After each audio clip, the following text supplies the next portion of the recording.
मधुरा जीवामध्ये पुन्हा एकदा सर्व प्रेक्षकांचं खूप खूप स्वागत। आजचा विषय आहे जो प्रत्येक घरात खूप चर्चेचा विषय झालेला आहे आणि ते म्हणजे की वजन कमी कसं करायचं। सगळेजण काही ना काहीतरी आपल्याला वेगळ्या वेगळ्या थिअरीज सांगतात। कोणी म्हणतं दिवसातनं 2च वेळा जेवा, कोणी म्हणतं 2-2 तासांनी जेवा, कोणी म्हणतं लो कार्बोहायड्रेट डाएट घ्या, कोणी म्हणतं प्रोटीन भरपूर खा, कोणी म्हणतं भात खाऊ नका, तर कोणी म्हणतं कडधान्य खा। एवढी सगळी माहिती आपल्याकडे आहे आणि त्यातनं इतका गोंधळ सगळ्यांचा झालेला आहे। तर ह्या सगळ्या माहितीमुळे आपलं शरीरावरचं जे काही वजन आहे ते कमी होत नाही, पण आपल्या मनावर जे ओझं आहे की वजन कमी कसं करायचं ते नक्कीच वाढतं। त्यामुळे आजच्या या व्हिडिओमध्ये मी तुम्हाला सांगणार आहे अशा काही 5 टिप्स ज्या तुमच्या वेट लॉस रेजिममध्ये किंवा तुम्ही जे काही वेट लॉसचे प्रयत्न करताय, डाएट करताय, त्यात तुम्हाला हे नक्की मदत करतील। आणि ह्या सगळ्या ज्या टिप्स आहेत त्या मी जे काही सामग्री सांगते आहे ती अतिशय घरगुती आहे आणि तुमच्या किचनमध्ये, तुमच्या स्वयंपाकघरात इझिली अवेलेबल आहे। तर चालू करूया आजचा व्हिडिओ। टिप नंबर 1 फार महत्त्वाची टिप आहे, पण खूप लोक त्याकडे दुर्लक्ष करतात आणि ती म्हणजे की कुठलंही वेट लॉस डाएट चालू करण्याच्या आधी तुमचे जे कोणी फॅमिली डॉक्टर आहे त्यांचा सल्ला अवश्य घ्या। कोणाकोणाला वाटेल की मी असं का सांगते, त्याचं कारण आहे की प्रत्येक माणसाची प्रकृती ही वेगळी असते आणि प्रत्येक डाएट प्रत्येकाला सूट होईल असं अजिबात नाही आहे। आपल्याला जी काही सवयी असतात, आपण एका विशिष्ट पद्धतीने वर्षानुवर्ष जेवत आलेलो असतो आणि अचानक जेव्हा आपण कुठलं तरी डाएट इम्बाईब करतो किंवा डाएट आचरणात आणतो तर त्याचे जे काही परिणाम आहेत ते आपल्या शरीरात होत असतात। तर कधीकधी तुम्हाला ते सूट होऊ नाही शकत, कधी त्याचा त्रास होऊ शकतो। कारण मी स्वतः असे काही डाएट फॉलो केलेले आहेत कोणाला न विचारता आणि त्याचा मला त्रास झालेला आहे। तर तुम्ही ही चूक अजिबात करू नका। तुमच्या फॅमिली डॉक्टरला तुमची केस हिस्ट्री माहिती असते, तर कुठलंही डाएट चालू करायच्या आधी प्लीज कन्सल्ट तुमच्या फॅमिली डॉक्टरला। नक्की एकदा त्यांचा सल्ला घ्या। सेकंड टिपमध्ये एक असा पदार्थ जो आपल्या घराघरात, आपल्या प्रत्येकाच्या स्वयंपाकघरात असतो आणि त्याशिवाय आपला स्वयंपाक पूर्ण होऊ शकत नाही आणि हा पदार्थ म्हणजे कढीपत्ता। कढीपत्ता हा अतिशय गुणकारी आहे, वेट लॉसमध्येच तर मदत करतंच, पण त्याचसोबत त्याचे अजून काही विशिष्ट गुणधर्म आहेत। ते म्हणजे कढीपत्ता हे आपल्या शरीरात जे काही विषद्रव्य असतात, टॉक्सिन्स असतात, ते टॉक्सिन्स काढायला मदत करतं। पोट ज्यांचं साफ होत नाही त्यांनी कढीपत्ताचं सेवन केल्यानंतर पोट साफ व्हायला मदत होते। तिसरं म्हणजे की आपली जी डायजेशन सिस्टम आहे किंवा पचनशक्ती आहे, ती पचनशक्ती वाढण्यात कढीपत्त्याचा खूप मोठा सहभाग आहे। आणि काही लोकांना ज्यांना ॲसिडिटी किंवा गॅसेसचा त्रास आहे तो सुद्धा कढीपत्त्यामुळे बऱ्यापैकी कमी होतो। रोगप्रतिकार शक्ती वाढवण्यास कढीपत्ता हा अतिशय लाभदायक ठरतो। तर हे फार महत्त्वाचं आहे। आपण कढीपत्ता जनरली आमटीत वगैरे टाकतो आणि मग नंतर तो काढून टाकतो, पण कढीपत्ता हा नेमकी घ्यायचा कसा, तर कढीपत्त्याची पानं 15-20 पानं सकाळी उठल्या आपल्याला खायची आहेत। ती पानं स्वच्छ धुवून घ्या आणि काही न खाता पिता उपाशी पोटी ही 15-20 पानं खा। आता काही लोकांना वाटेल की कढीपत्ता कसा खायचा, मला पण हाच प्रश्न होता, पण सुरुवातीला थोडं असं मनात विचार येतो, पण खाल्ल्यानंतर खरंच त्याची चव एकदम चांगली आहे, बिलकुल खराब चव नाही आहे। मी स्वतः रोज हे खाते आणि गेले 6 महिने हे करते आहे। आणि कढीपत्ता हा अतिशय रसाळ असतो। जेव्हा तुम्ही तो तोंडात घेता तेव्हा त्याचा जो रस आहे त्याला रस सुटतो आणि तो रस गिळल्यानंतर कढीपत्ताचा जो काही चोथा आहे तो खाऊन टाकायचा आहे। तर ही पानं स्वच्छ धुवून अर्धा तास त्याच्यानंतर काहीच खायचं नाही आहे। अर्धा तासांनी तुम्ही चहा किंवा कॉफी घेऊ शकता। कढीपत्त्याचा अजून एक महत्त्वाचा गुणधर्म म्हणजे की कढीपत्ता आयरन, मिनरल्स, विटॅमिन्स आणि फॉलिक ॲसिड हे त्याच्यात भरपूर प्रमाणात असतं आणि अतिशय गुणकारी आहे। कुठल्याही पदार्थ जो आपला पचनशक्ती वाढवतो ह्या फार महत्त्वाचा आहे वेट लॉससाठी, कारण जोपर्यंत आपली पचनशक्ती चांगली नाही आहे तोपर्यंत वजन आपलं कमी होत नाही। तर कढीपत्ता हा ह्या सगळ्या गोष्टींमध्ये मदत करतो। तिसरा जो उपाय आहे तो म्हणजे हळदीचा चहा। आता हळदीचा चहा कसा करायचा हे मी तुम्हाला सांगतेच, पण त्याचसोबत हळदी ही फार महत्त्वाची आहे।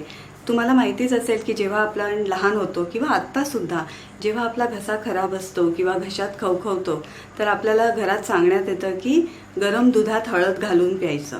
तर हे आपण का करतो तर बेसिकली हळद ही अँटीसेप्टिक असते, अँटीबॅक्टेरियल असते. तर त्याच्यामुळे हळद ही खूप गुणकारी आहे. पण हळदीचा एक पण गुणधर्म असा आहे की हळद ही उष्ण असते. तर जेव्हा आपण हळदीचा चहा म्हणतो तर सध्या उन्हाळ्याचे दिवस चालू आहेत, तर हळदीचा चहा करताना त्याच्यात 8 ते 10 पानं पुदिन्याची टाकायची. कारण पुदिना हा अतिशय थंड असतो. पोटात जी काही आपली हीट असते किंवा उष्णता असते ती उष्णता कमी करायला पुदिना मदत करतं. त्याचसोबत गॅसेस, ॲसिडिटी किंवा अपचन झालं असेल तर ते सुधारण्यासाठी सुद्धा पुदिन्याची मदत होते. पुदिना ह्याचा एक ॲस्ट्रिंजंट इफेक्टसुद्धा आपल्या बॉडीवर होत असतो.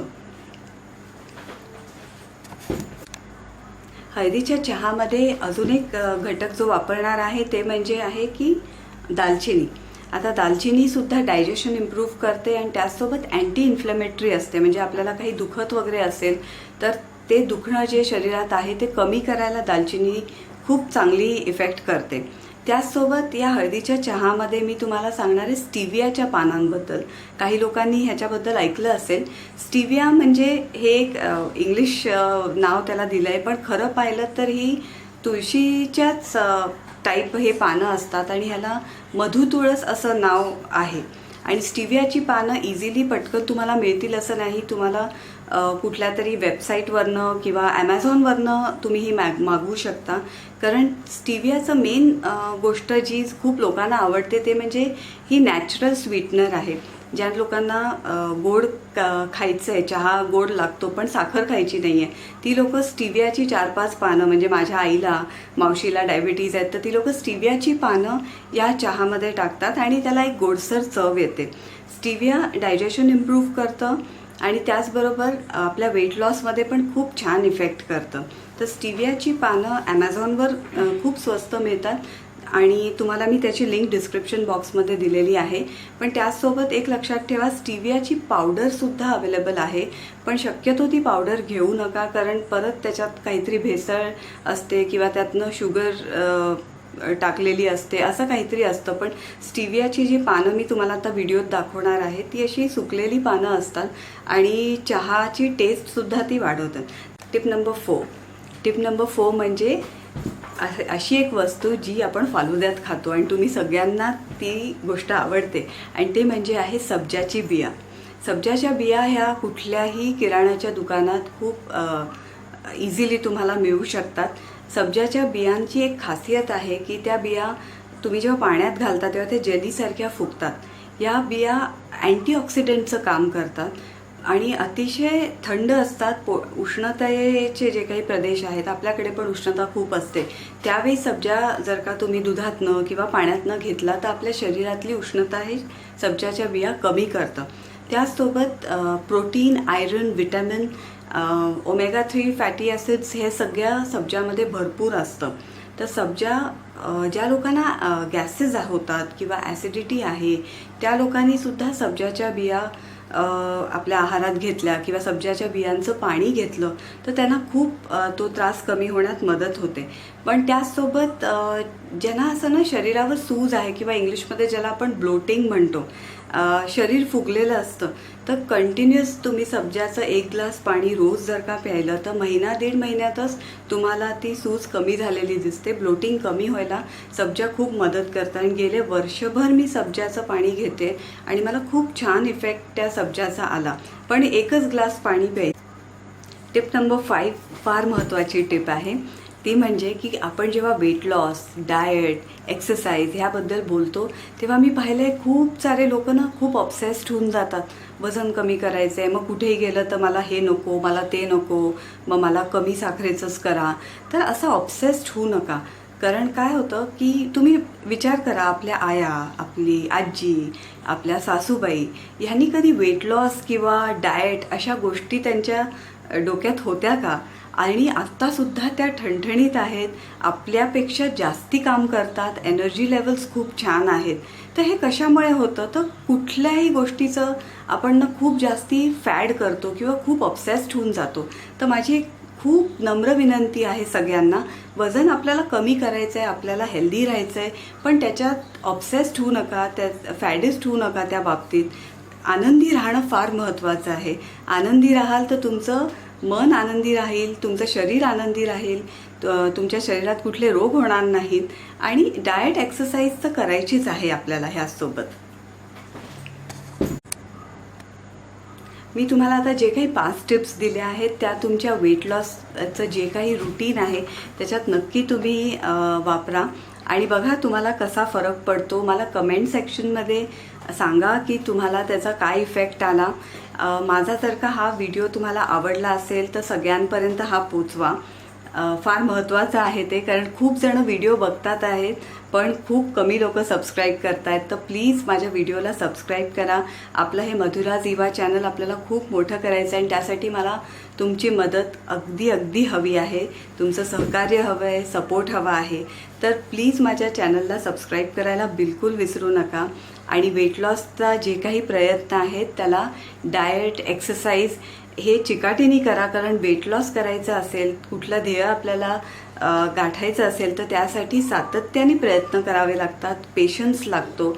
मधनंच तुम्ही काही दिवस कराल, मग आपल्याला कंटाळा येतो आणि तुम्ही सोडून द्याल तर त्यात यश मिळत नाही. तर चिकाटी आणि सातत्य जरूर ठेवा आणि तुम्हाला वेट लॉसमध्ये नक्की ह्या टिप्स मदत करतील ही माझी खात्री आहे. सो आता प्लीज परत एकदा सांगते, माझ्या व्हिडिओला सबस्क्राईब नक्की करा, विसरू नका. And stay happy and stay motivated.